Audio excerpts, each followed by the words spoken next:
reiterate that and then we can get. Yes, of course. Thank you. Great. Okay, so again, welcome everyone. I've given everyone the introduction. I'm the chair, Economic Development and Culture Committee, and Angel Muscane, our district manager, is joining us along with Giselle Malave, who is the vice chair of the committee. This meeting is called to order at 6:47 p.m. And we are now able to get started. We do have quorum. So I will read the ground rules so that we may move forward with the meeting. No one may speak until granted the floor. CB11 members, if you have a question about board business or wish to make a motion, please raise your hand through Zoom. If you click the participant icon, the participant panel should appear, and you should find the raise hand function there. If you still have technical difficulty, you may click the chat icon and relay your difficulty to the staff. Next slide, please, Peter. Okay, thank you. The chat function should not be used for CB11 business or questions about agenda topics. All such remarks should be made on the record by raising your hand through Zoom. Chat should only be used to alert us to any technical difficulties you are having, or to state in writing information like an email address that was already stated out loud on the record during the meeting. Please keep your questions and comments succinct and germane to the discussion. Members of the public, if you have a question or comment about the subject on the agenda, please raise your hand through Zoom and wait to be recognized. Okay, so again, calling this meeting to order at 6:47, officially started. Angel, if you could do a roll call, please. Certainly. Adem Briha. Eva Chan. Present. James is excused. Marissa Mack. Here. Present. Giselle Balave. Here. Jennifer Meyer. Here. Robert Perez. Present. Dawn Sanders. Vinnie Torres. Jenny is excused. Nye Whitaker. You have quorum. Marissa, if I could just ask a favor, because Emily has to run to another commitment, if you could let her speak now before you do adoptions. Oh, okay. Oh, before adoption. Okay. So Emily, welcome. Hi, everyone. It's nice to finally be able to make it to a CB11 meeting. Just a little bit of background about myself. So I'm a fellow with the Fund for the City of New York, and I was very fortunately given my kind of top choice project, which was to work in CB11. And so the project itself is in regards to the extension of the Second Avenue subway. So I'm going to be trying to develop an understanding of neighborhood stakeholders' priorities, as well as identifying development opportunities that the community can leverage while the MTA is still sort of in the early process of planning and acquiring properties. But I'll put my email in the chat here in case anyone wants to talk to me. I really would love to. I would appreciate being able to speak to really anyone. I'm kind of in the early stages, baseline data gathering, making sure that what I do have planned isn't replicating any of the really good work that's already been done. Yeah, but that's it for me. So I'm really excited for this project. Emily, thank you so much for sharing, and I'm happy that Angel mentioned that you will be working with us on this project specifically. So thank you for joining us. I have a few questions, and they may be a little bit premature. I don't know if you're still building out what you are doing, but just wanted to kind of get a scope of, I guess, how you will be working with some of the businesses, and then also gathering information because I guess there are a couple of things that I had spoken to Angel about, and he mentioned that you are, in fact, working on this project. So wanted to see, kind of like what you were working on, and then maybe some suggestions for areas to explore, if that's within the bandwidth of what you're doing. So if you could just kind of briefly talk about that, or if it's too early, please let us know that as well. It's a little early, but I think that's actually means that this is kind of the perfect time to have this conversation. So a big part of this project is going to be kind of stakeholder engagement. And so I'm really at the beginning end of identification and outreach. So anyone you can kind of point in my way, or any particular issues that you'd like me to look at, that's something I will very gladly accept at this point in my research, just because I am trying to obviously go into this with a mind towards what people are concerned about and what they want to see. So that's kind of where I am right now. My stakeholder engagement phase is just like very, very open. So I will put my email in the chat. Anyone can feel free to email me, and happy to set up a time to discuss further. Marissa, I can also send you the sort of scope of work that Angel and I have agreed to, if that would be helpful. That would be extremely helpful. And even outside of this meeting, because I don't want this meeting just to take up, the entire time for what your project is focused on, but we do have union settlement representatives on here. I know we usually have Uptown Grand Central, it's Wednesday, so they are running their market during this time, Carrie King. And then we also have, Nye Wicker, she is the chair of Public Health and Safety. So there are a number of topics that I think, could be addressed and looked at for the Second Avenue subway coming, and what that means for businesses. I know Angel and I had spoken about contacting the previous community board and what they went through, right, for moving up to 96th Street and how that impacted them, and what are some lessons learned that might be helpful as we think about what's happening on the line coming further uptown. So maybe we can set up, another separate conversation about what you're looking to do, what you can do, what's within the bandwidth of what you're doing, and I think what would be helpful to the community, and that would be a great place to kind of have a further conversation about this topic specifically. Yeah, that'd be great. I mean, Angel's put me in contact with a couple of people already, and I'm just really trying to hit the ground running, speaking to folks. So would absolutely love to talk to anyone who's interested in being involved in this project. And Jackie, yes, the extent of business displacement is definitely something that I would love to look at. I think we know a little bit more about residential displacement, but business is a really important part of that as well.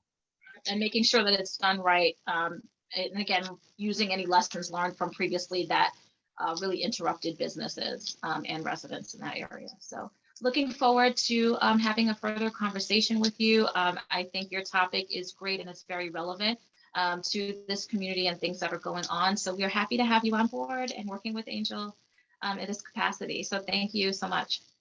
Yeah, thank you. And really nice to meet everybody. I have to dash off to class now, but I'm looking forward to chatting with you all in the future. Perfect. Thank you so much. Thanks for presenting. Looking forward to speaking with you. Thanks. Bye. No problem. Thank you. So moving on to the adoption of the agenda. Do I have a motion to adopt the agenda?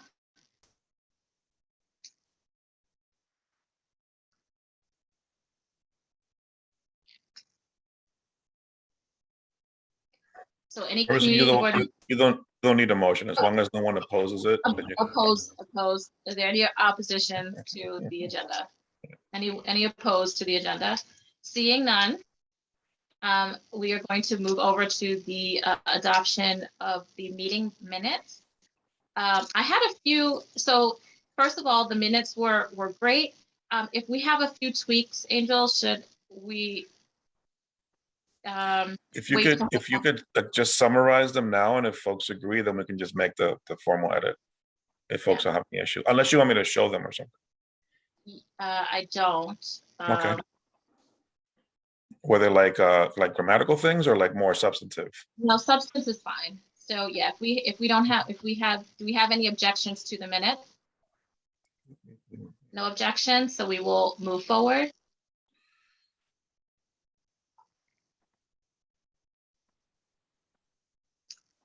Okay.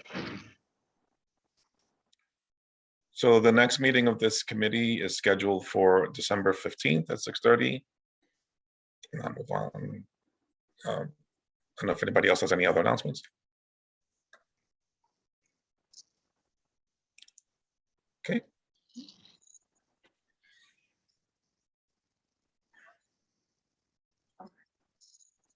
Oh, so Angel, and we should have spoke before, but the bullet points, that's at the end for new business or old business, right? Oh, okay. Got you on the next slide. Okay, all right, perfect, thank you. Okay, so Emily presented. I don't see Carrie on. Is there anyone else here representing Uptown Grand Central? Usually it's just her. Mm-hmm. Yeah. Okay. Union is about the tag team. So I will, even though she's not here, I can just quickly make an announcement for them, if you just give me a minute. Carrie is usually on. So I know that Harlem Restaurant Week is still continuing on.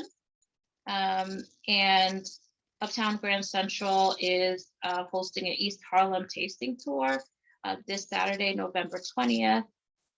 Please go to their website for full information in regards to that and the location or locations. And there will be an open street Friendsgiving celebration.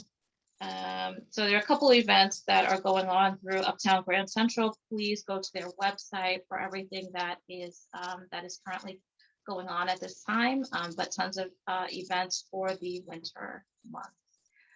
And now I see that we do have Jackie and Pablo here from Union Settlement. So who's ready to go first from your end? Pablo, I'll go first. I just want to speak about the holiday markets. So hi, everyone. I'm the project manager for Buy Local East Harlem at Union Settlements Business Development Center. Pablo and I are colleagues. So we're having 3 holiday markets beginning on Small Business Saturday, which is November 27th. And we are going to feature all East Harlem vendors. November 27th is going to be held at Santiago's Beer Garden on 120th Street and First Avenue from 12 o'clock until 2 o'clock. Then our next one is the following week on December 4th at Church of the Heavenly Rests, which is not located inside of East Harlem. They're located on the Upper East Side, but they have been incredibly supportive of our East Harlem businesses in the past, and they're hosting 17 of our East Harlem businesses vendors. That's going to be on December 7th. They are on 90th Street and 5th Avenue, right next to the Guggenheim, and that's going to be from 2 o'clock until 7 o'clock. And then the final market we're having is going to be at Metropolitan Hospital on Friday, December 10th from 12 o'clock until 2 o'clock. We'll have music at all of these events. One, we don't really know who's playing yet at Church of Heavenly Rest. But a Small Business Saturday, we're going to have Annette Aguilar String Beans Duo. And at the Metropolitan Hospital event, we're going to have Bruce Edwards Trio, which is a jazz trio. As far as COVID protocol is concerned, if it's outdoors, there's no, there really are, you don't have to show vaccination records because it's outdoors. The only outdoor market is at Santiago's. If you want to attend the church market, they are checking vaccination records because it's going to be indoors. So if you don't have proof of vaccination, they are accepting same-day negative COVID tests. And then for the market at Metropolitan Hospital, they are not moving on this. All vendors must show proof of vaccination, but all visitors will just need to wear a mask. That's it. And that's it. I'm going to put the link to the webpage in the chat if you want to take a further look on it. And Pablo, go ahead. That's all I have. Oh, I'm sorry. And this is very important for those businesses who have not applied for forgiveness for PPP. If they don't apply for forgiveness, they're going to have to pay back this loan. So it's incredibly important. Is a vehicle where they come for assistance. Is that correct? I'm sorry, Marissa, say that again. Is Union Settlement a place where they can come for assistance in helping to guide them to where they should go Yes. for help? Yes. Yeah, I can't tell you briefly that if you apply through Ponce Bank, Ponce will help you with assistance. If you apply through the SBA, you need to apply for forgiveness through the SBA, or if you have another lender, you need to apply with your other lender for forgiveness. Thank you. Thank you so much, Jackie. Thank you for that, that information and that update. And I will just ask, is there anything that you need from us as a committee during this time for the holiday markets and the events that are coming up? Attend. Spend your money. You'll be supporting East Harlem vendors and East Harlem businesses. Yeah, and here, I'll send the information to Carly also for her to post in your newsletter. But that's the link that has all of the markets with all of the information that you needed. Great. Thank you so much, Jackie. Thank you. Pablo? Yes, I'm here. I'm here. Okay. How are you guys? Good evening. I'm Pablo Guzman, project manager for East Harlem Working Together, which is like a sister program of Buy Local. And this one particular, I love it because it is a program to trigger economic development in East Harlem. And this is the Economic Development Committee of Community Board 11. So I think this is an area where we can always be close and talking and generating ideas. So as a quick summary of what we've been doing, as you might be aware from prior presentations, East Harlem Working Together attempts to trigger economic development through 3 major areas that require attention. One is business education. The other one is cleaning and beautification of the district. And the other one is district marketing. And we've been working attentively on those 3. Actually, in terms of business education, we have already launched a second high quality video on our social media page, on the Instagram page, willing to create some kind of conscience or awareness by the local business community on things that could be done better. If you guys are welcome, you're invited to visit the Instagram page. And if you are not following me, please do follow and take a look at the videos, and you can tell me next time if you like it, if you think we could do something better or something worse or something, whatever.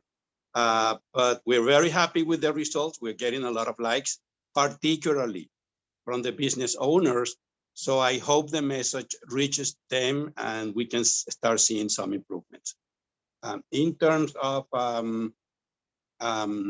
cleaning and beautification, we continue to try to keep clean 116 and some areas of Lexington Avenue and 3rd Avenue. Last year, we dedicated like a bunch of hours. I got a number here somewhere to show with you. Yes, we devoted 716 hours to sweeping the corridors, and we used 4,320 trash bags collected full with garbage. And for all of you who walk the corridors, it looked like never happened. They look horrible. I think it's more the trash that is generated than the trash that can be collected. So it is really necessary to start a campaign, a supplementary campaign that targets the littering portion and not the pickup portion of trash. But we plan to continue the process and see what happens in the future. We also continue to do a rat abatement procedure on 116th Street. We're very happy with the result. I haven't done any counting this month, but on the first month that we started, when we started the fiscal year, I walked around and counted rats, believe it or not, and I saw 23 rats between Pleasant Avenue and Lexington Avenue. And that count have come down substantially. And in October, when I went around at same time, same hour, I didn't see any. It doesn't mean there are no rats, but at least you don't see them. And if you don't see them, the visitors don't see them, and that's good. That's very bad that you are inviting people to the neighborhood and they see a bunch of rats crawling around. That continues. We have our people working every Friday on traps and repellents to try to keep them away. We just finished also the bonus grant for small businesses. I don't know if you guys are aware of that. I was completed on Friday. We received 172 applications, happy applications. The percentage distribution to them might be about 18% of the amount we originally gave them under phase one. They're very happy. It shows a need. And I'm pretty sure they are very happy to receive this money now that the economy is cooling down again. Good to So see Pablo, them. just quickly on that, are now all the funds distributed? Yes, to the penny. Wonderful. Okay. What, because not last year we not- were having, some They are issues, so- obviously, which is the reason for the second round in distributing the funds, but happy to know that the businesses that needed it then got it. the funds are committed. They have not been distributed. We are working now in the payments, Okay, and we should have them paid. Hopefully, that's our goal by Thanksgiving. So it's going to be a good Thanksgiving to them, receiving some money to continue their operation. great. That was one of the questions that I wanted to kind of ask and make sure that to see Also- where that initiative.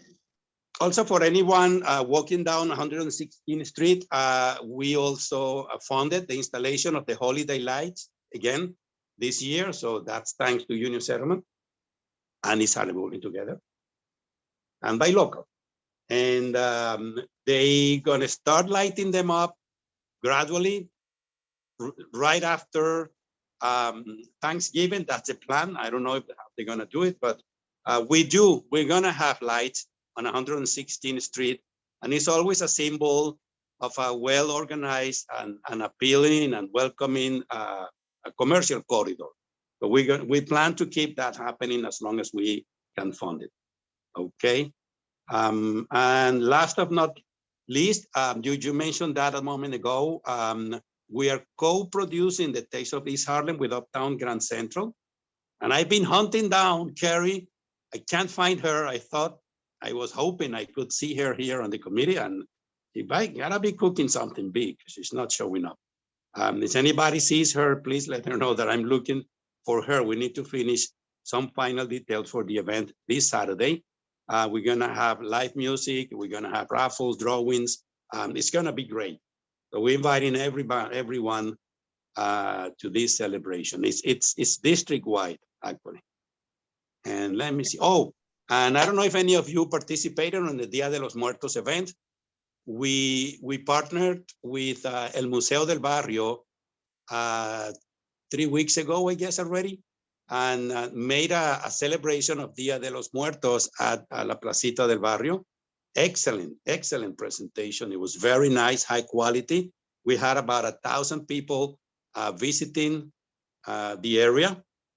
And it was very nice. I would love to hear if any of you went around and tell me how did you enjoy it.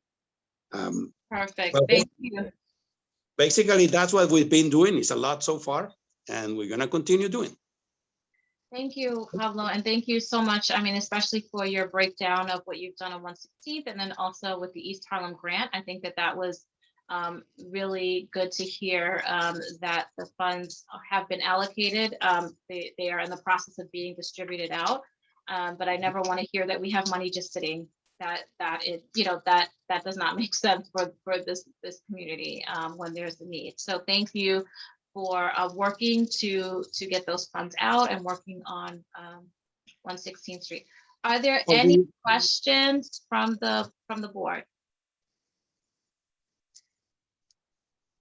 Okay. I have one more comment. After this, we're gonna start thinking at this moment on on the next step, but it's gonna be a loan program for small businesses. Right, okay. And we're starting to set down the rules and procedures and everything. And I would love to have chats from anyone who have ideas on how to do this in a better way. So we can put a very nice loan program that maximizes the participation of the micro businesses, but ensures repayment. Mhm, So, okay. So this for would be anybody who a wants to low participate- interest loan, I'm assuming, I'm sorry? a low interest loan? Yeah, it's gonna be low interest, and it's gonna try to avoid the classic obstacles that the micro businesses find when they try to get a loan, not only from the private sector, but even from these economic recovery programs that the government launches from time to time, and they happen not to qualify. Well, I think one of the, and actually a couple of areas, and I think it would be helpful to obviously have discussions with some of the businesses, right, that you already have contacts with to see what their challenges are. But the things that we have heard, obviously, one have been the amount of paperwork, that's needed to get the loans.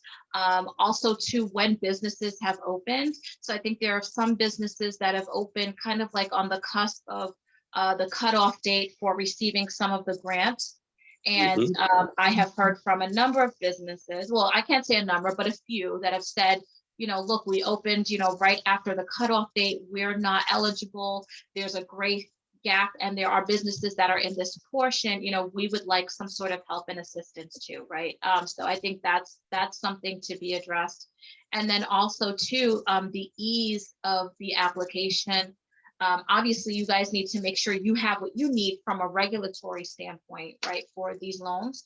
But also just making sure that the businesses and the documents that are required are not, like, your first child or your firstborn, that the documents are attainable and it doesn't take forever. I think that's discouraging at times. But again, I think reaching out to maybe some of the businesses that have gone through, this process. We have Giselle, on this call here, and other, businesses that have gone through, certain processes that know where some of the areas are, where some of the needs are that are not being filled. Also just want to plug real quick too, the rents, because I think that, yes, it would be a loan, but what you can use it for, sometimes the rents for some of the businesses has been excluded in terms of, how you can use the funds. And I keep hearing that over and over again, that's something that is helpful. So I just want to jump to these two hands, if we can, Pablo, and answer the questions. And I saw Eva first. Thank you. Hi, Pablo. Last time we worked together on helping some of the Asian business get the loan. So my question is the same. There is quite a significant language barrier for some of the business owners.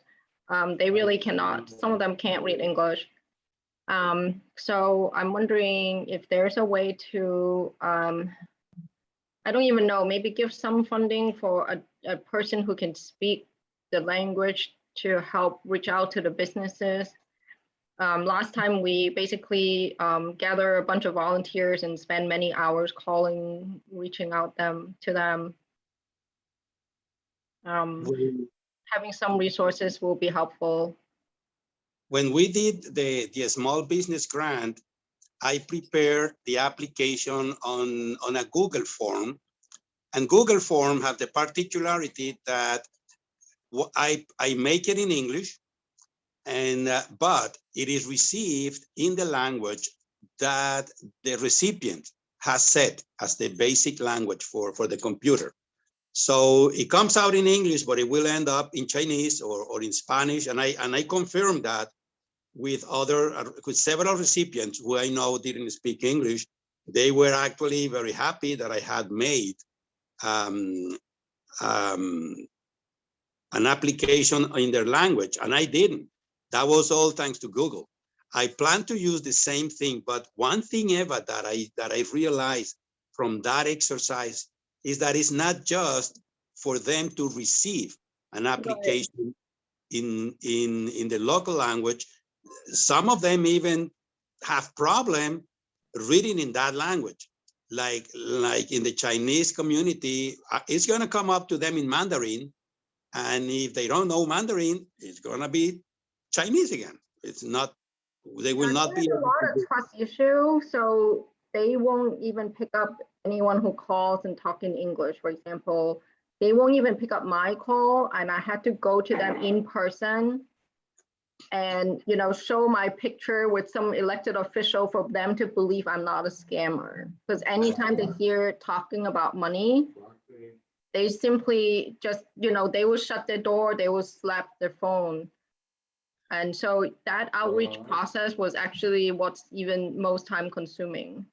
Let's work together on that to ensure that the community will be fairly reached when this loan program comes out.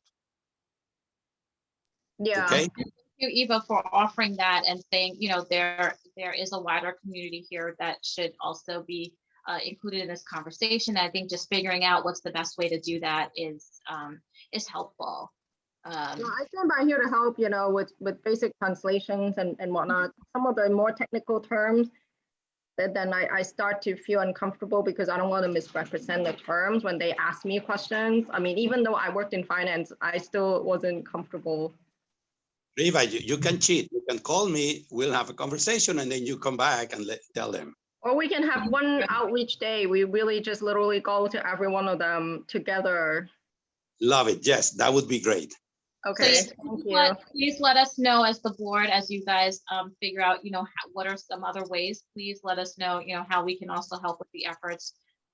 Eva, once you guys kind of figure out how you can reach the Asian In population. person, having someone speak the language so far is the main way. I mean, if we establish trust, eventually they will pick my call or read my email or even give me my email. You know, many of them don't even want to give the email. So yeah, I think we have a communication now. We can also share that out from our end to see how we can reach other people. So I'm gonna jump over to Giselle. Hello, everyone. Hello, Pablo. I wanted to ask in terms of the loan for the businesses, are you going to prepare a document for the, like, do you want feedback from the actual business owners?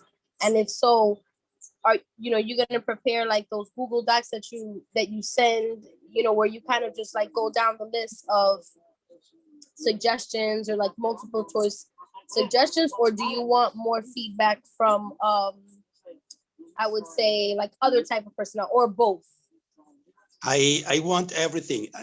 We haven't even started. I just prepared a very wide draft for proposal to start discussions with EDC and union settlement. But this is the moment to start getting feedback from everybody and to make sure we will take into consideration everybody's needs.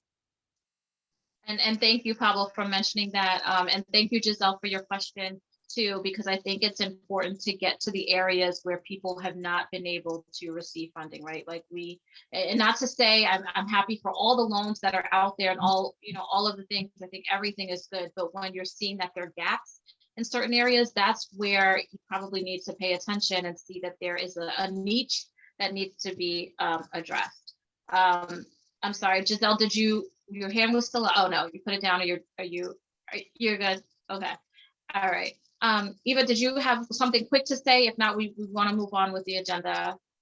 Yeah, it's quick. I'm just learning from the experience of some hospital doing survey on healthcare survey, and they set aside some budget for, you know, individual healthcare worker who speak certain languages.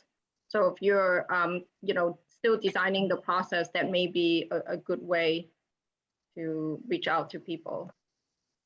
That's a great idea, and putting some aside for that, right? Because there may be other translations that might be needed as well, and people that you will need to reach those individuals within our community as it grows. So thank you. Yes. Yeah, thank you, Eva, for mentioning that.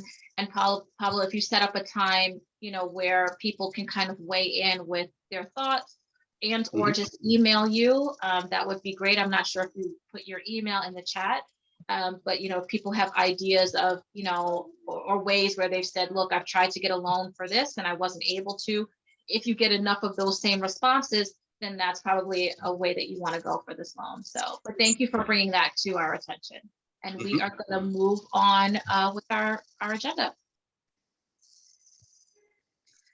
So, so two things. This list is a long list here, but just wanted to again bring back around the note that we meet often, and everyone here is working on either community board initiatives and or their work or other areas, right? And we often meet and we have conversations, and we have great intentions about what we're going to do. And yes, we do follow through with a lot of them, and some of them have been initiated and done, but there are others too where we meet with organizations and we say, oh, well, what happened? Or we need to follow up. And so I just wanted to kind of put together some of the organizations that presented last year to us and provide some context to where we are now, if we have received feedback from them, or if we do need to do some further follow-up. And I think this is just great for the board, like as we think about what we're doing, as we think about like how we're being effective and impactful on the community, it's important for us to see that we're not just meeting and what what is coming out of these meetings or what's kind of happening in the community. So I asked Angel to help me put this together, and just so that we have a slide to kind of go through, where everything is. So the Caribbean Cultural Center, we met with them last year, and they requested a letter of support for them to, and Angel, please, and Angel and Giselle, please feel free to chime in here, but they asked for a letter of support, which we granted, in order for them to occupy space that was available within our community that would be used as their cultural space and space for them to develop programming. And so we were able to issue a letter of support to them, and they are moving forward in that process. So just wanted to add that and let everyone know that again, they are working through that process right now, but we were able to offer a letter of support. And before I move on, Angel, is there anything that you wanted to add to the Caribbean Cultural Center? No, you hit it all. We sent the letter, and then they've engaged with the developer, and they're in ongoing negotiations, which is kind of where our role kind of stops. But yeah, as recently as last land use meeting, the folks from CCCADI confirmed that they're still actively in negotiations with the developer. And that was last week. Wonderful. Thank you so much. Thank you for that additional information. So for 1 East 125th Street, Angel visited this development early on and was able to report back and do like a site visit. There was still a lot of work to be done, so not much to see there, but this is a new development that is on 125th Street, 75% affordable units with retail space. There will be a supermarket on the ground floor and space for another commercial unit to take ground in there. Giselle and I also had the opportunity to visit more recently to see the development, which was coming along, and I think should be somewhat complete at the beginning, towards the beginning of the year, if everything is still moving as planned. Again, a great development. Stephen Hayes has been very much in contact with not only economic development, but Angel and the land use committee in regards to this project, and have been, he's been great in terms of reporting back on what is going on. I think right now we're just looking for some additional information on the hiring and what has gone on in that space. But again, in regards to affordability, and their communication with our board as the project has moved forward has been great to date. And applaud the fact that he is open to engaging artists within the community on the project in some way to be determined. One thing that Giselle and I mentioned and also spoke with Angel about is maybe, you know, seeing if the cultural center that ends up occupying their space might want to take on exploring the artists that could do some sort of maybe mural or installment within that building space. So I wanted to give an update there. And Angel and Giselle, is there anything else that you wanted to add in regards to 1 East 125th Street development?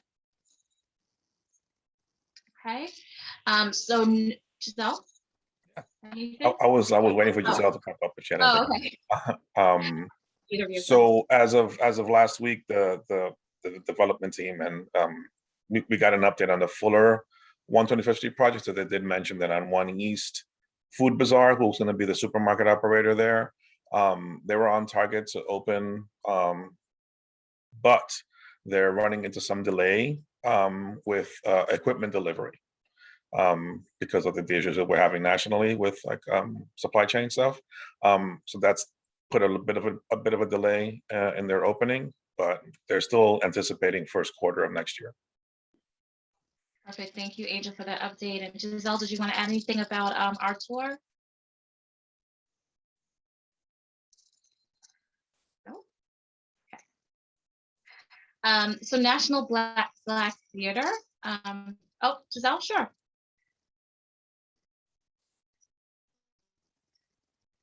Giselle, you're muted. Right. Marissa, Okay. sorry, I'm Yeah. having some issues Okay, with go the ahead. Wi-Fi, but I wanted to ask, this is I guess this is the list of topics you wanted to retouch from last year's presentations. Is that the list? Yeah. Okay. Okay, that was my question. Okay. Thank you. All right. All right. National Black Theater. We do need to re-engage with them. I know that they have since moved from their site on Fifth Avenue. And we just need to get an update from them. So I don't have anything at this moment. Angel, do you have anything to report on where they are? Just that I've been remote like the last month, and I came back to the office yesterday and drove past. The building's gone. It might not be news to other people, but I was shocked. I'm like, what happened? So that's progress.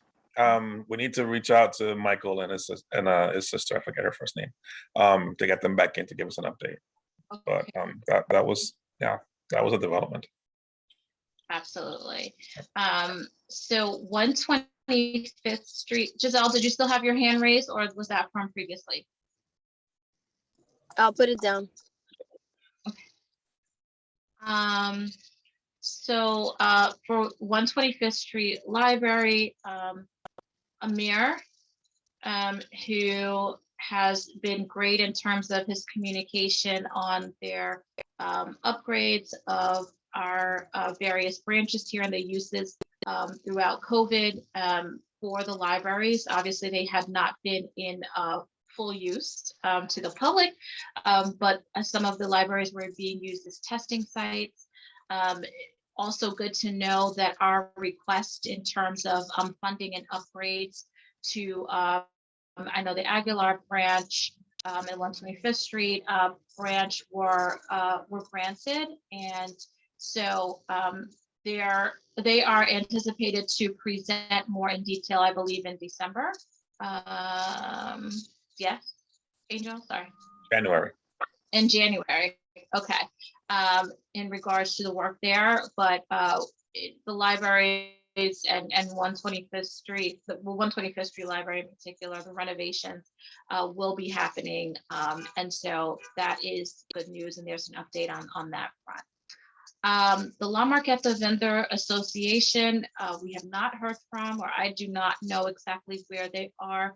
Their presentation last year provided some context around the Metro North Viaduct and what's going to happen there in regards to having Urban Garden move and some of the other vendors that are under the viaduct. Again, they are separate from the Friends of La Marqueta. I remember them wanting to be very clear that that was the case, but have not heard anything from them. So we do not have an update, but I don't know if Angel or Giselle has any additional information. So we have an invite out to them. Well, we didn't hear before this meeting, but we'll keep pushing, try to get them for next month. And you were right, it is December. I was confusing with a different project. So 125 will be next month. Okay, I'm here. Thank you. Perfect. Thank you so much for the libraries. Thank you. The I Love New York Restaurants initiative, which I believe was renamed the Restaurant Resiliency Program. Thank you, Giselle. Perfect. So we did provide a letter of support for that. And obviously that has gone underway. I have not heard back in regards to the number of restaurants within this area that have received funding for it, because I know that it was statewide, but I don't know if anyone else has any information in regards to that specific program. Jackie, did you have anything? Yes, I mean, it's public information, but so far only 4 of our restaurants received it. I'm not really sure to the extent of how many of our restaurants applied for it, but as of yesterday, only 4 received it. It's public information. It's on their website. Okay. But I do know at least 2 that applied that have not heard back yet. Okay. All right. Thank you for providing that. I mean, we had the conversation and the letter, but just didn't have any additional information about, you know, what the outcome was in regards to the restaurants applying. So, and I will look up to see just in regards to how many, I guess, overall have received funding, because then that's good to know and to our community. That's a small. We don't know who's applied either. I will say this, it sounds to me, you know, because this is only having like one-to-one conversation with restaurants. This is not like me speaking with somebody directly at the Department of Agriculture or anything. But it sounds to me like people are still applying, that there's definitely a lot of money in there still, but a lot have not heard back yet.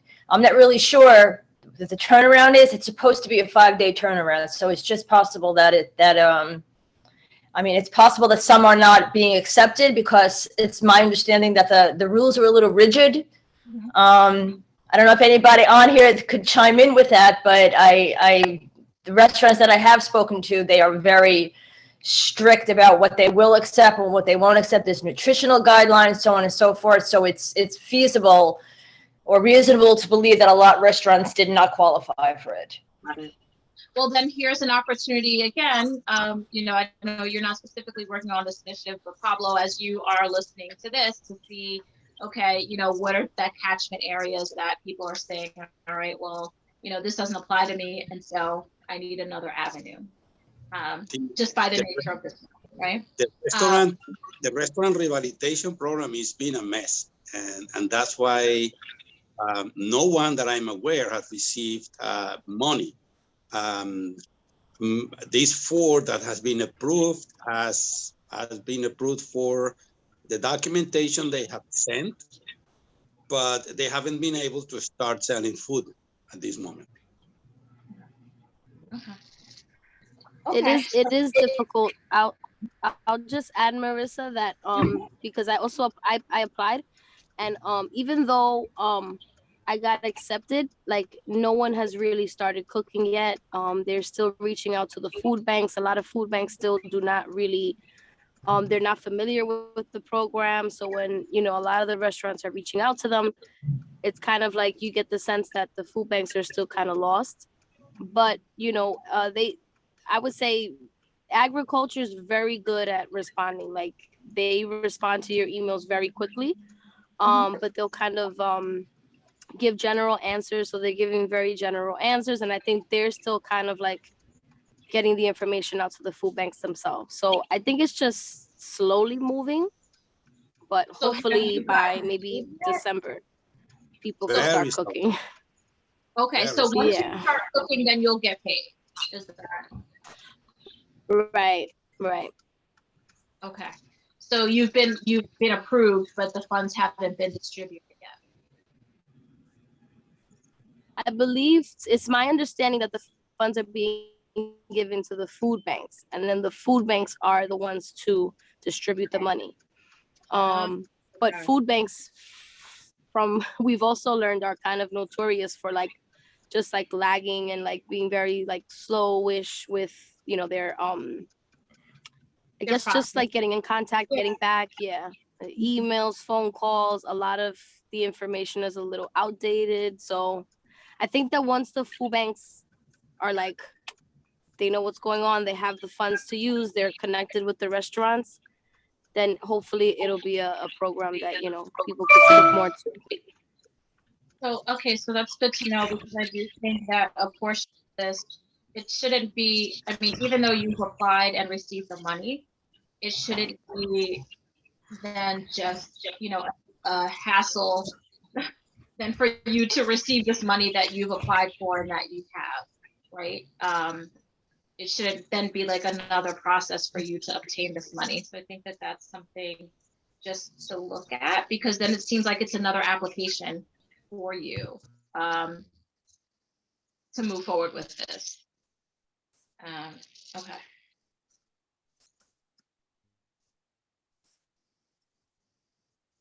Okay. Adam, did you have anything on this topic specifically? Well, it's related to the whole, I guess helping restaurants thing. I don't know if anybody was aware that for a while they had the liquor delivery from restaurants, which got canceled sometime back in June of this year with no real reason why that program wasn't allowed to continue. It's one of those things that expired and no one really spoke about.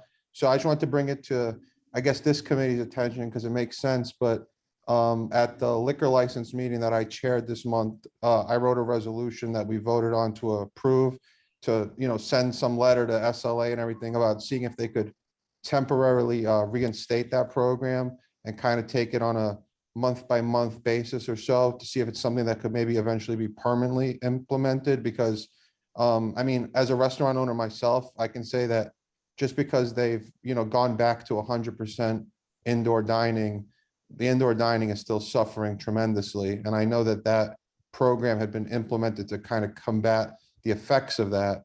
So I think it's something that I just want to make you guys aware of, and I'm thinking we'll be taking a vote at it at full board. So yeah, just kind of, and it ties into the whole restaurant thing. I just think these grant programs are great. I mean, some of them have been easier to get than others. The restaurant revitalization program had a pretty straightforward application. The one that Diana Ayala, our councilwoman, put forward, the grant program, that was also straightforward. Some of these are very hard to apply for and get and follow the rules. And the thing about these grants is they're just like Band-Aids and temporary fixes. I was thinking with the liquor thing, if it could be something that we could kind of look into doing long-term. These are the types of things that could help sustain businesses moving forward for a lot of time to come, as opposed to just, helping them pay their bills for their past due bills or their upcoming bills. So that's just my thoughts. Thank you, Adam.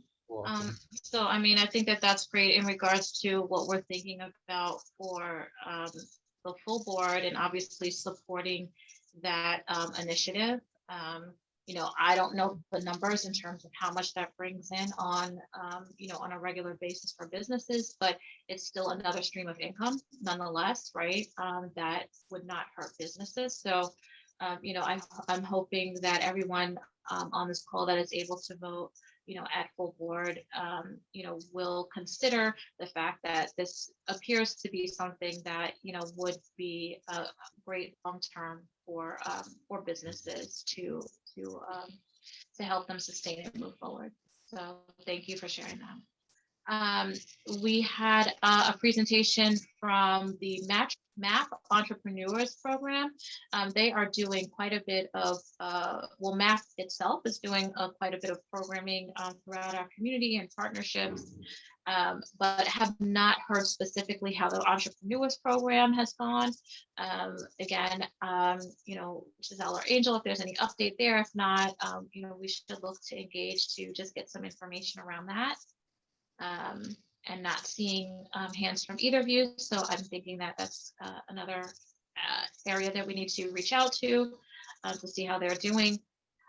Obviously, the Second Avenue Subway have not heard from MTA. I know that we want to engage them. Thankfully, we do have our fellow who presented at the top of this meeting and will be working on that appropriately. And so I do hope that anyone that has any ideas other than some of the ideas that were suggested at the top of the meeting about how we can specifically engage our small businesses as the Second Avenue Subway is coming, that you reach out to her and to Angel as well, who's working with her on her programming. And I will be doing the same.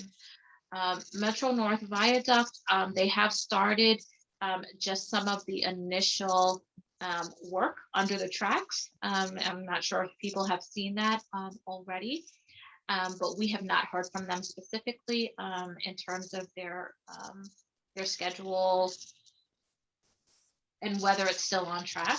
I believe they presented an initial schedule at our previous meeting, but no update at this time. Angel or Giselle, anything on that, or anyone else that has any update on the viaduct and what's going on there?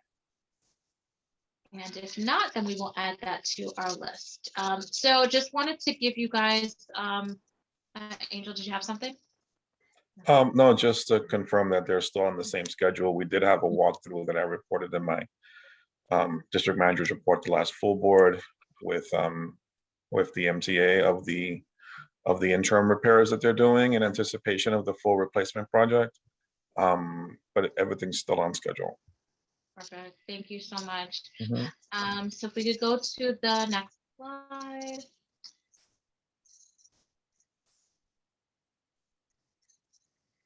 Okay. All right, that's Angel.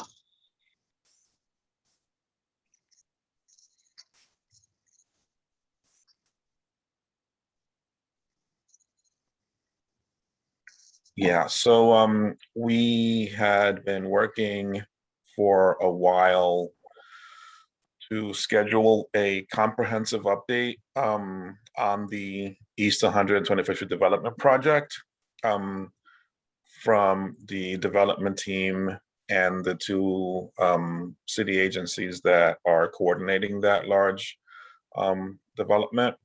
So we were finally able to get them in. You know, we have had, as you know, Marissa mentioned earlier, we have had, consistent communication with Stephen Hayes, who's the representative of the development team, and we have had updates throughout, periodic updates throughout from Stephen, which are helpful. But we thought it was very important to also get the agencies in and on the record, because it's been a long gestating project. And the fact is that over the decade that we've been waiting for that project to really kick off, it has changed. And there had not been, in a very long time, an official update directly from the city, confirming those changes. We thought it was important to have them come in. So as it relates to the Economic Development Committee, I wanted to share a couple of slides. If you could just bear with me. My capacity at home is not as good as in the office, but I will try. Share screen. You're seeing the building rendering? No? No, I'm still seeing the economic development slides. All right, let me try one more time. Now? Yeah, now seeing it. Okay, great. So just wanted to share a couple of slides. I'm not going to go into their full presentation. We do have a copy of the full presentation on the website under the Land Use Committee entry for this month. So you can find it there. Plus, of course, the recordings on there if you wanted to go, listen through the entire recording. We did hear from Stephen, from EDC, and from HPD. So this is a rendering of what the final building will look like. It's almost already there, other than occupying the building. Then as it relates to this committee, come on, slide. The overall timing as of the 29th is the anticipated opening of Food Bazaar in early 2022. As I mentioned earlier, their cultural space, if that continues and that negotiation is successful and wraps up soon, the anticipation is that that will open or be close to opening in early 2022 as well. The other retail in 2022, spring, summer, and then the residential first quarter of 2022. So we're anticipating the lottery will start in the next month or so. This is more housing stuff. And I had another slide from another presentation that just shows the changes that I was referring to. So just bear with me. I'm going to get that one open. I figured you'd prefer to see a visual than hear me attempt to describe it.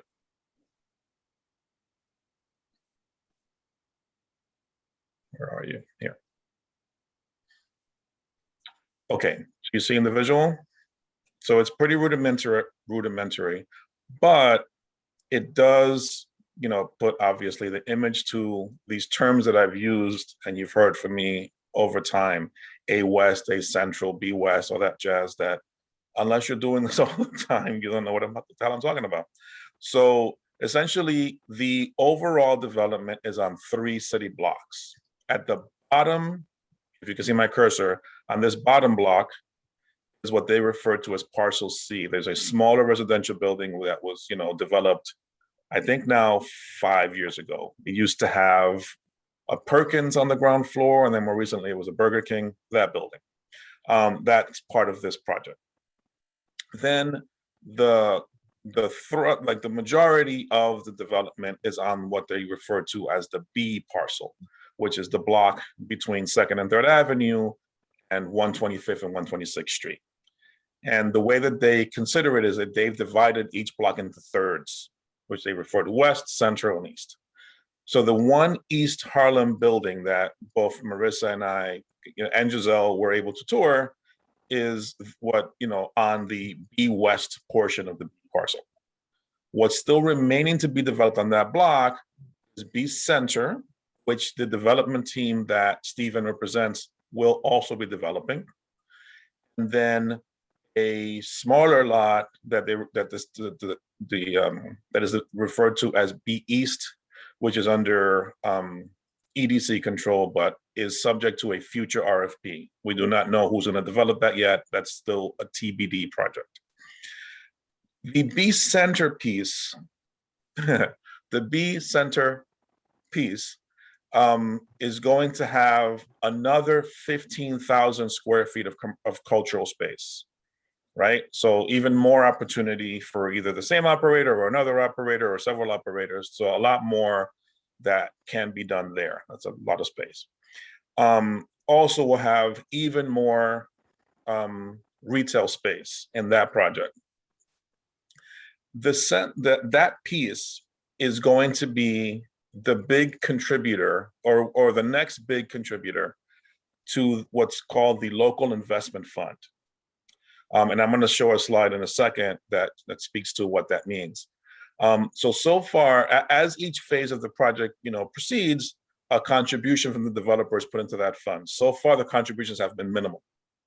The next one's going to be a big chunk, right? So there's going to be a lot of work for us to do in coordination with the local investment fund, which has a board that the community board is represented on, right? There hasn't been much to report because there hasn't been any action. But now with the new funds coming in, there will be action. There'll be more reporting, there'll be more engagement. We have historically had the district manager, the board chair, the economic development committee chair, all represented on that board and its subcommittees. So, you'll be hearing a lot more about that. That piece will also include the next big chunk of residential development. So a lot more hiring opportunities, in the planning phase, the construction phase, and the post-construction phase, just like with the One East Harlem phase. Then, pardon me, and all these phases and all these pieces are all committed to contributing to that fund. I wanted to say that before I got to the next parcel. And the last parcel is the A parcel, which is the northernmost, which is between 126th and 127th. The center part of that was carved out of the original development site plan, right? And was subsequently developed as the Proton Center. So that is not part of the East 125th Street development. Remaining pieces of the 125th Street development as it relates to this block are A West, which is a small, I don't know if you guys can see on my cursor, but it's that small piece on 3rd Avenue. It has the 46 written in the middle of it. That's targeted to be a hotel at some point in the future. And then A East on the 2nd Avenue side is determined to be office use. This development is part of a large scale development on all 3 blocks, and all of the residential floor area upon completion of the developments on the B parcel will take up all the residential floor area. So there'll be no more. So no residential can be developed on the A parcel. So that remaining piece, the A East, will be a commercial building. Who's going to develop it? What kind of office space? We don't know yet. It's a plan that EDC has that is TBD, and it will be subject to an RFP in the future, which of course we'll report back on. And then the next slide that I wanted to share, which speaks to if I can get this into work. Come on, baby.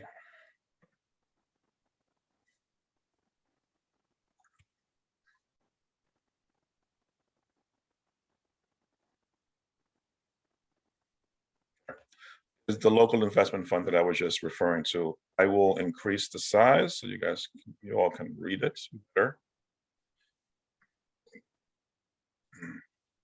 So the idea of the local investment fund was memorialized in the points of agreement for this project back from 2008. That's how long we've been waiting for this thing to kick off. In the end, there's a commitment of $10 million to the fund. And the fund, it's as is listed out here in these bullet points, I'll just read it through, is going to be used for the following purposes: to market local businesses at the new development, to provide low interest revolving loans for new small businesses moving into the new development, to provide grants to support culture and arts education reflecting East Harlem's ethnic diversity at the new development, to provide seed capital for startups and local business expansion at the new development, and lastly, to provide job training to support job training programs for local residents to be hired at the new development. As this kicks off more, you'll be hearing more about that, and there'll be more than ample opportunities for the board through its representatives on the board of the local investment fund to, bring CB11 priorities and input to that conversation. Those are the pieces that I thought related to this committee that I wanted to report back to you. Thank you, Angel. And I think it's really important. And I was going to ask in regards to, who will be making the decisions, as we move forward. But hearing that we have local representatives on or will be a part of that, I think is extremely important.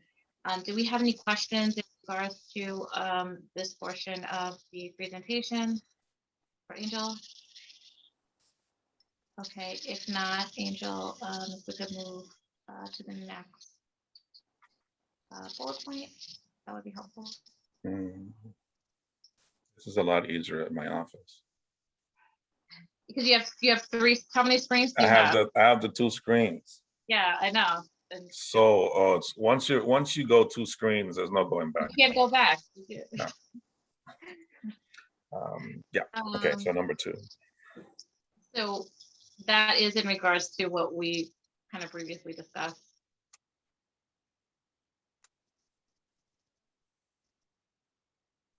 So you want me to go on to number 3? Yes. Okay, hold on 1 second.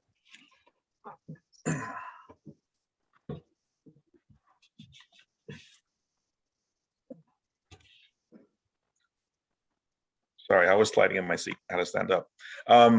Sit back up. So I had suggested to, in discussions preparing for this meeting, preparing the agenda for this meeting, I had, suggested that perhaps we add a conversation with the committee to, I suggested to Marissa and Giselle, that perhaps we add a conversation to the agenda about possibly revising or updating our existing local hiring lines. I sent, the guidelines are on our website. We share them with all developers. We circulated them to the committee with the agenda for this meeting. The point was just to raise it for you all to consider. We don't have to make any determinations at this point. But the document is from, I think, 2013. It's quite a while ago. It may benefit from a reconsideration or revising, or certainly an updating. It was addressed to former council speaker Quinn. That was quite a while ago. We may want to kind of update, even if it's just to have the document reflect the newer speaker or the new mayor or whatever. The hiring guidelines I have to click away because I don't have this memorized. Have a couple of basic tenets. And they are that, like, the idea was that we see development projects frequently come through the board. And we also know that, unemployment and underemployment are, consistent issues for our community. So how to connect those two to have the opportunities created by development address the need, the consistent need in our community. So in 2013, when these things were developed, there were, 5 goals identified with percentages. Let me attempt to share this screen as well.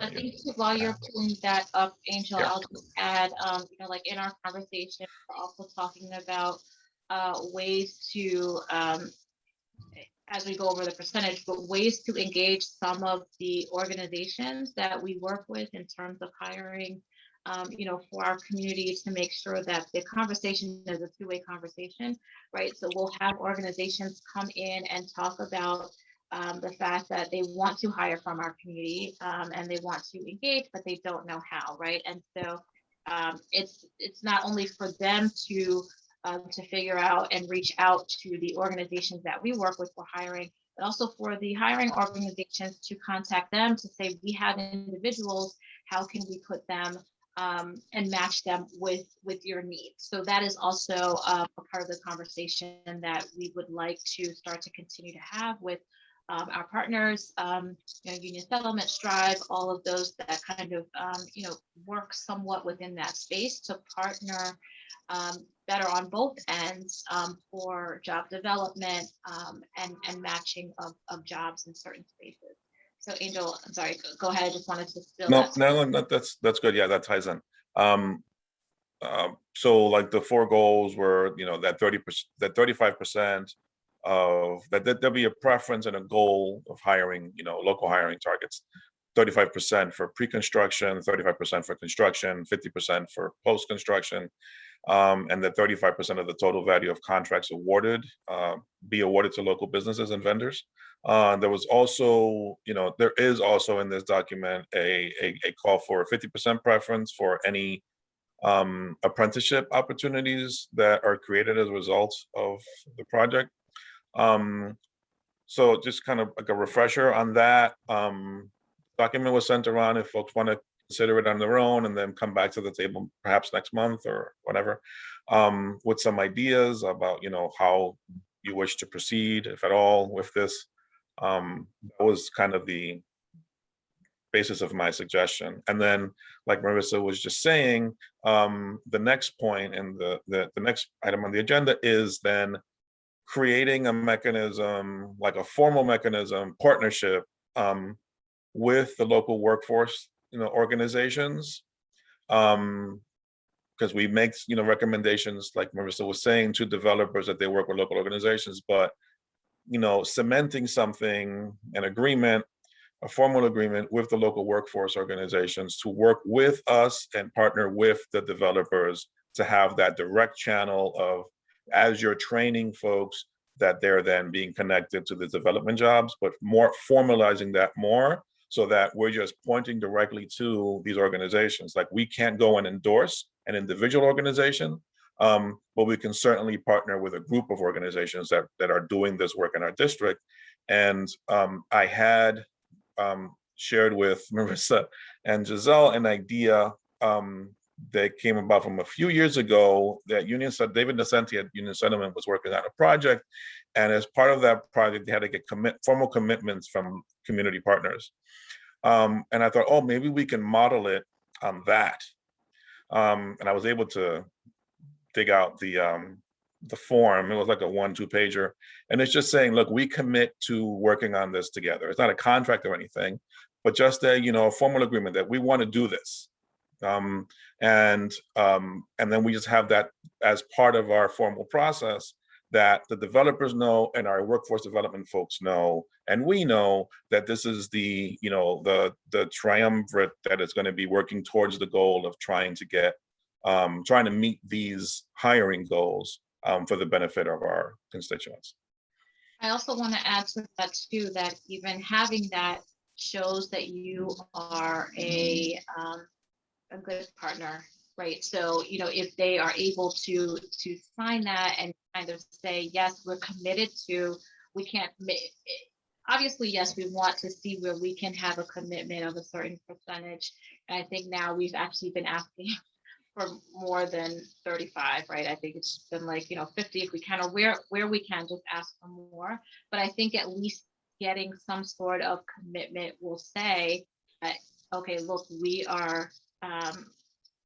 we're not just saying yes because we're on the call with you, which I feel like some of the more recent, some of the presentations recently have just been like, yes, okay, just because they're on the call.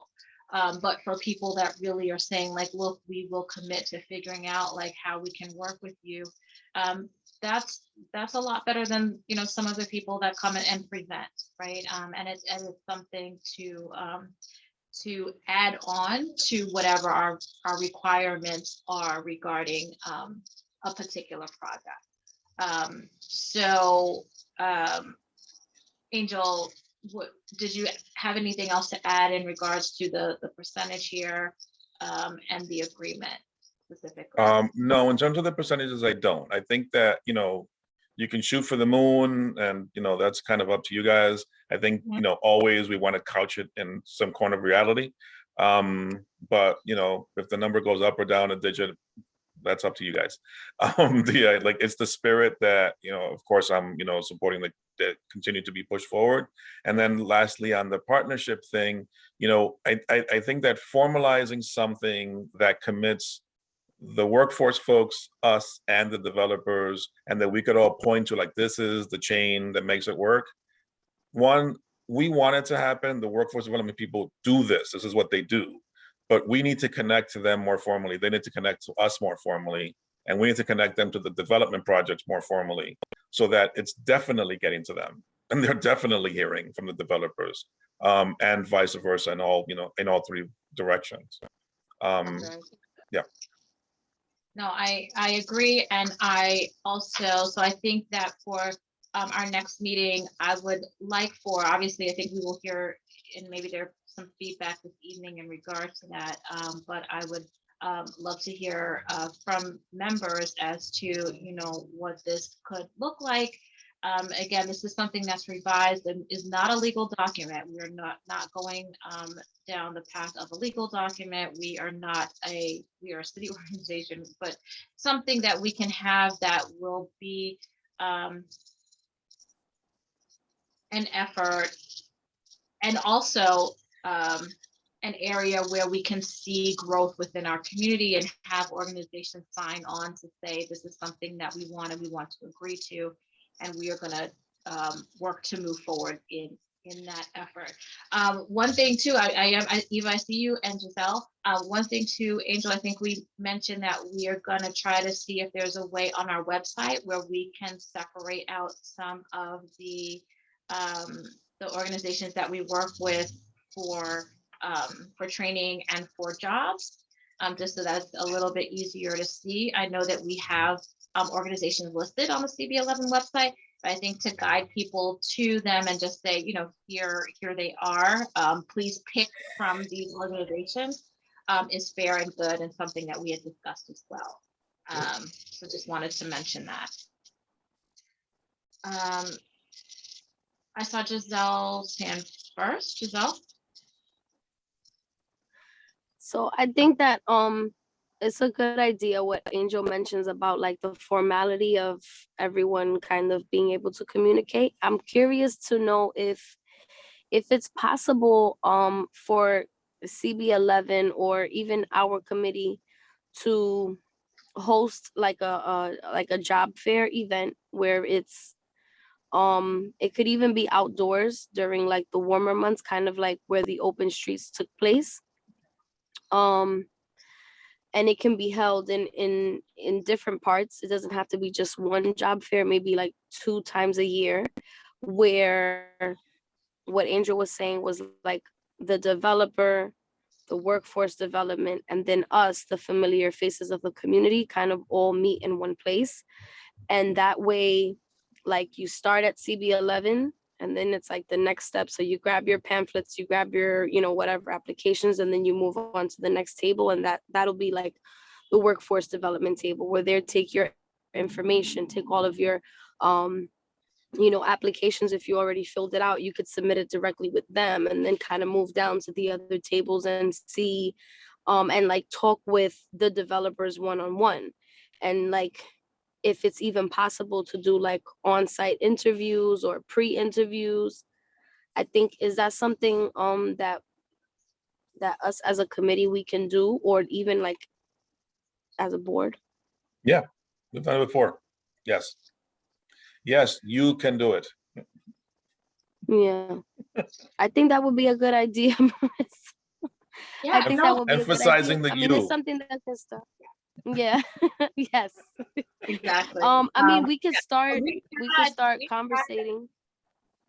Go Because ahead. I know We that there's had a really programs successful and- one years ago, so absolutely we could do it. Yeah, we had one that was well, I know there was one First Avenue. Yeah, at Metropolitan, the one that Hallie organized. Were you here for that? Yeah, that was years ago. Yeah, it was a long time ago. Yeah. We're overdue. So how do we go about, let's say, starting a job fair? Like, let's say if we wanted to just host like a small one just to see how it goes, would it be something that like where would you begin? Where would you start? So, I mean, initially, I think the outreach would need to be with the organizations that want to hire. We obviously can say that we want to do it, but the organizations have to be on board to say that they also want to participate. So it would be reaching out to those organizations to see like how we could move forward with this. So if this is something that you feel we could start to have a conversation, happy to figure out, you know, like how we can do this, and also who else might want to be involved. I know, I believe Union, Jackie and Pablo, did you guys have a small one for Union Settlement recently? Yeah. Yeah. I was just going to say that we had a fair.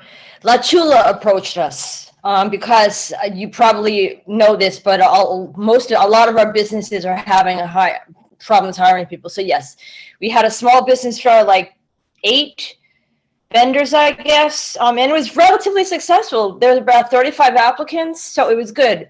If you wanted to have it in Union Settlement Garden, I'm sure that would be fine. We just need a little notice. Or in the auditorium also, although there are COVID guidelines that would have to be adhered to if they're going to be indoor. But if you wanted to also get our businesses involved, I know they wanted to do another one in the winter. So Giselle was there. She could tell you all about it, right, Giselle? It was good. It was awesome. I actually had some two kids that came in with their applications. They weren't hired, but they did come in to dine in, and they did say that like they did have some luck, with other businesses. I guess going on to like a second interview or something like that. But it was good. I think it could happen maybe faster if we go through union settlement, to where like we reach out to the developers, reach out to the workforce, and then maybe reach out to Jackie and Pablo and then set it up that way. That would be great. And I think that's a great idea, emphasizing us again, from Angel to do and to take on. So I'm happy to work on that, and let's figure out a time to have a call and move forward with that. And also, I would just add, if it's not too much, to see whether or not this would be, if we could also add some local businesses to that again. Yeah, I mean, I don't see why not. I don't see that you're limiting to, okay, this type of job or Developers. this type of job, right? At this point, especially now because of the needs on both ends. I mean, people for jobs and then also for businesses in terms of hiring people and just not having that match. So I don't think it needs to be, okay, we're just looking for construction jobs or we're just looking for servers or restaurant employment. I think it can be a mix of both. And maybe we just have, like two sides of, here are these types of organizations. And then we have, restaurants that have you in a separate area, but all together in one forum. So that might be a way to go as well. Yeah, just let us know. We'll take care of it on the union settlement end. We just need some, obviously, a little time to schedule it. Absolutely, that would be good. And thank you, Giselle, for the. Marissa, I had an idea. We had spoke briefly about it. And it's just to start the conversation. But I know that, let's say, for example, we have all of these like new programs like the NYC Go and the Be Nice and all these, initiatives that are happening that bring a lot of marketing to the city in general.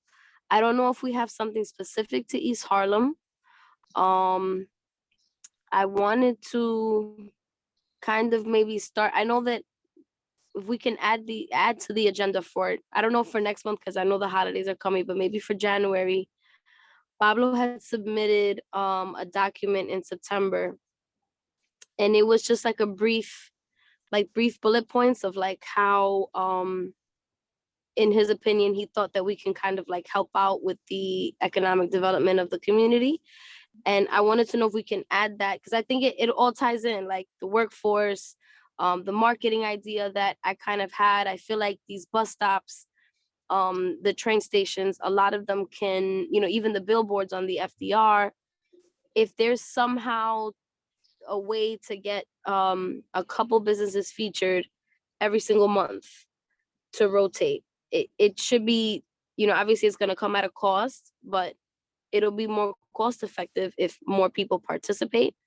Maybe calling the city, seeing, or just maybe coming up with a marketing idea ourselves and seeing how we can just use these different, locations to put East Harlem businesses to rotate and to market them. For example, let's say 10 businesses in December want to rent out the billboard on the mall. I know that Pablo had mentioned something about it belonging to Applebee's. Maybe it doesn't, maybe it did, but something like that, to where that billboard could be used for 10 businesses a month, right? And every month, everyone can kind of like get put on a different, for a different time. And those 10 businesses can divide up the cost. It's hard to talk about cost now, but the marketing is a way to bring revenue. So I wanted to ask if we could add that to January's agenda. Yes. Yeah, I think either December or January would be good. I would recommend that, yes, as you mentioned, that this would be an agenda item. So I know that union settlement usually has like, their brief discussion at the beginning. But for this to be an actual agenda item to discuss a layout, and then I guess how you would want to move forward with the initiative, what you see in terms of moving forward with the initiative. So happy to add that to the agenda for next month, and we can have a more robust conversation about that and what that looks like. Okay, thank you. Perfect. Thanks, Giselle. Eva, I saw your hand. Yeah, I mean, thank you for bringing this up, and I think it's a great idea. So I just want to call out that I maintain this Harlem Careers Instagram and Facebook page. So, you know, and I'm connected with quite a lot of the job training programs in Harlem and outside of Harlem. So if you guys need help, I'm happy to bring them to the table. I talk to them quite often. I do know specifically for construction, some of them did express challenges in getting developers to hire our local workforce. And then similarly, there are local job training programs for construction workers that are having a hard time recruiting people who want to get into the field.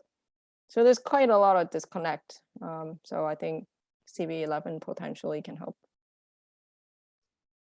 Well, Eva, thank you for that. Also echoing the fact that I have also heard that there are opportunities that are out there that are just not being filled for training and for other things. So I know that, you know, we often ask for more of that, which is great, but what we do have, I don't think is being used to the maximum capacity. So that's another conversation, right? It's not simply, okay, we need more of this. It's what are we doing with what we currently have? And that's another conversation, right? So we also want to make sure that we, in hosting this, right, and we're moving forward with a job fair, that we have people turn out that want the jobs that we are marketing out there. And also too, that the organizations are in a position to look at the individuals that are showing up and see what they can offer. So it's the two-sided. It's not just the holding. It's also you know, from the end of the employer and the employee for different positions. But Eva, thank you so much. Absolutely would love for your help, as you've already been involved with some of the Harlem Career initiatives and sending out information about jobs within our community. So thank you for that. Are there any other hands or questions in regards to local hiring guidelines and or initiatives around local hiring?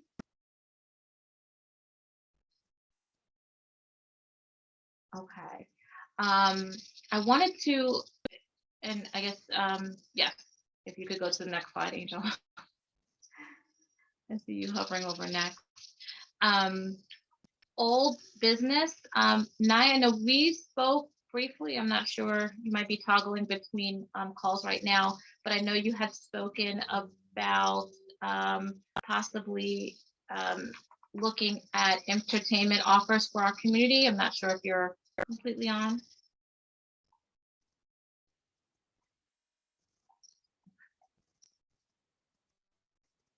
So Nai had mentioned an initiative. I wanted to give her space to talk about that. We might hold for next meeting. In terms of old business, I do not have anything directly. Is there anyone else that has any old business to present?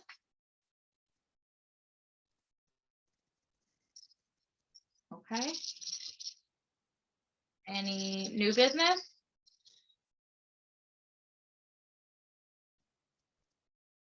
Okay. All right. So Angel, if you can do the roll call. Sure. Adem, Here. Eva, Present. James is excused. Marissa, Here. Giselle, Here. Jennifer, Present. Robert, Present. Dawn, Vinny, Jenny is excused. 9,